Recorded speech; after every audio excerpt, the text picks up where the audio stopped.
All right, let's continue to get reaction after that parliamentary debate and vote into the independent Phala Phala panel report. The 214 votes saying no means that report is not going to be adopted by Parliament. It will not move to the next phase of an impeachment committee. It's essentially at this point dead in the water regarding Parliament. But there are other avenues to explore, which I'm sure we'll hear more about through one of our reporters outside Parliament, and that, of course, is Ayesha Ismail. Ayesha, I believe you have the Leader of the Opposition with you. That is correct, Sally. And John Steenhuisen, you must be very disappointed with the outcome of the process today. Of course disappointed, but not unexpected.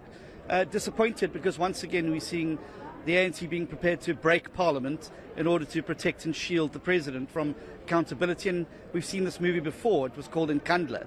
And we're seeing the same modus operandi being portrayed here today, with no lessons having been learned from the Zondo Commission, which was very, very critical of Parliament's inability to hold the executive accountable.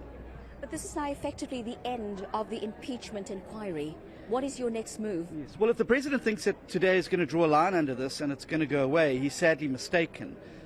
We are going to continue to get to the bottom of what happened at Phala Phala and what the President's role was. I think this is important because Parliament has a duty to hold the President accountable. We'll be calling for the creation of an ad hoc committee with far wider powers than the Section 89 independent panel had, to be able to summon and subpoena, to be able to go beyond the scope of just the papers. As you said, the ANC themselves complained, say, oh, well, there wasn't enough scope for the Section 89 panel. Well, let's have an ad hoc committee then. Let's get that scope. Let's be able to call the President and call Wally Roeder and call SARS and call the Reserve Bank, compel them to produce documents, and let's get to the bottom of what happened so we can all move on. But we can't move on with this left hanging in the air now, with us still today no wiser about why the money was there, what it was intended for, why it was covered up for 2 years, why it wasn't reported to a police station, and what the President was ultimately hoping to achieve by all of this. So I think those are unanswered questions that remain unanswered, and we're determined to get to the bottom of them.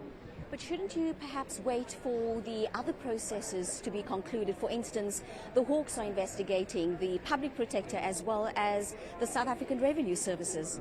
Well, I think it's a very good question, because when questioned about this at the Zondo Commission, when Judge Zondo made the correct point that just because other agencies were busy, it shouldn't have precluded Parliament from continuing the accountability process, the President wholeheartedly agreed with Judge Zondo when he put that to him. So there's no reason that Parliament, which has its own unique constitutional obligation of accountability and oversight, should abrogate its responsibility to other agencies. We are the primary arena of executive accountability for the President and his cabinet, and therefore we must account to Parliament. What the other agencies do is their business.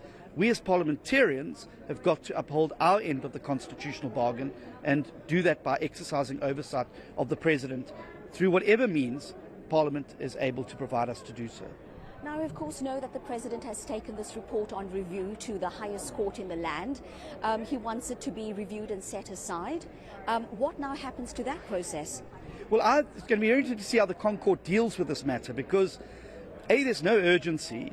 There was no imminent harm to the President. It was merely a report. It didn't make a finding of guilt or otherwise. It merely said, hey, Parliament, we think you should dig further into this matter and make up your own mind. So it's going to be tough for the President to argue to the court what the imminent harm for him from this process proceeding was. So I'm watching that case very, very closely, and Parliament's going to find itself in a very difficult position now if the Public Protector and that Constitutional Court judgment does not go in the President's favour.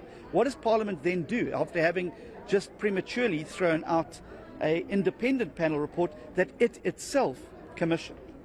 So are you going to wait for the dust to settle before you call for this ad hoc committee, or how soon are you going to do that? Within the next 48 hours.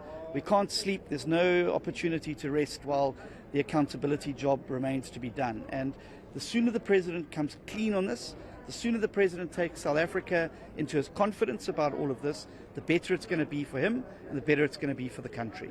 Thank you so much for your time. And of course, Sally, there you hear from the leader of the Democratic Alliance, John Steenhuisen, saying that they're going to be calling for this ad hoc committee to be set up within 48 hours.